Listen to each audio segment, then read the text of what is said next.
ଚନ୍ଦନ ଗୋଟେ କଥା ପଚାରିବି? ହଁ କହ। ଆମେ ଏତେ ବର୍ଷ ହେଲା ସାଙ୍ଗ ଅଛେ, ଏଇଟା ଗୋଟେ ଅଦ୍ଭୁତ ନା? ଅଦ୍ଭୁତ? ଅଦ୍ଭୁତ ମାନେ? ମାନେ ହେଉଛି ଏଠି ମୋର ବହୁତ ନିଜ ଲୋକ ମୋତେ ପର କରିଦେଲେ।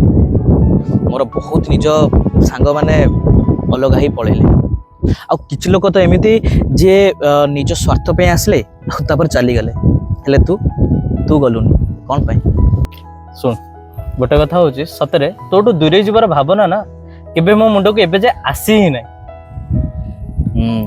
ଆଚ୍ଛା, ତୋର ସେ ବର୍ଷ କଥା ମନେ ଅଛି ଯେଉଁ ବର୍ଷ କୋଭିଡ଼ ଆସିଥିଲା ଆଉ ମୁଁ ଜବ୍ ଛାଡ଼ିକି ଘରକୁ ପଳେଇ ଆସିଥିଲି?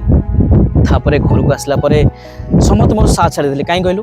କାରଣ ମୋ ପାଖରେ ପଇସା ନଥିଲା ନା। ମୋର ସାଙ୍ଗସାଥି ସମସ୍ତେ ସମୟ ଛାଡ଼ି ଦେଇଥିଲେ।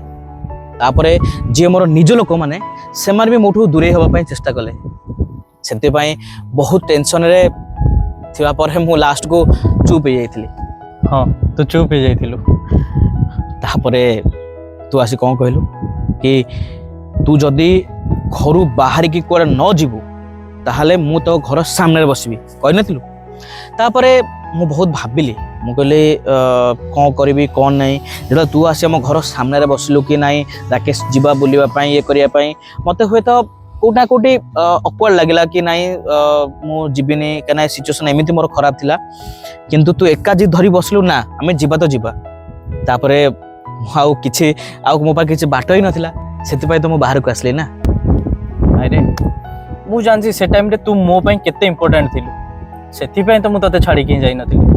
ହେଲେ ସେ ସମୟରେ ସମସ୍ତେ ମୋର ସାଥ ଛାଡ଼ି ଦେଇଥିଲେ। କିନ୍ତୁ ମୁଁ ତ ଛାଡ଼ି ନଥିଲି ନା। ହଁ, ଚନ୍ଦନ କଥା କହିବି, ତୁ ନା ତୁ ମୋ ସାଙ୍ଗ ନୁହଁ, ତୁ ହେଲୁ ମୋ ଭାଇ। ନା ନା ନା ନା, ତାଠୁ ବି ଅଧିକା। ଏ ଛାଡ଼, ତୋର ନାଟକ ବହୁତ ହେଲା। ଏଠୁ ଚାଲ ଯିବା, ବର୍ଷା ଆସିଲାଣି, ଲେଟ୍ ହେଲାଣି, ଚାଲ ଏଠୁ ଯିବା। ଚାଲ।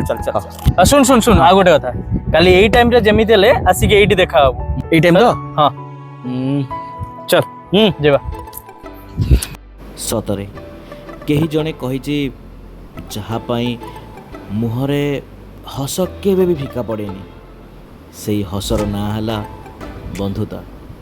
ସେଥିପାଇଁ ତ ଇତିହାସର ପ୍ରତ୍ୟେକ ପୃଷ୍ଠାରେ ଲେଖା ଅଛି, ବନ୍ଧୁତା ଠାରୁ ବଡ଼ ହେଉଛି ବନ୍ଧୁତା ଲିଭେଇଥିବା ମଣିଷଟି। ଜୟ ଜଗନ୍ନାଥ।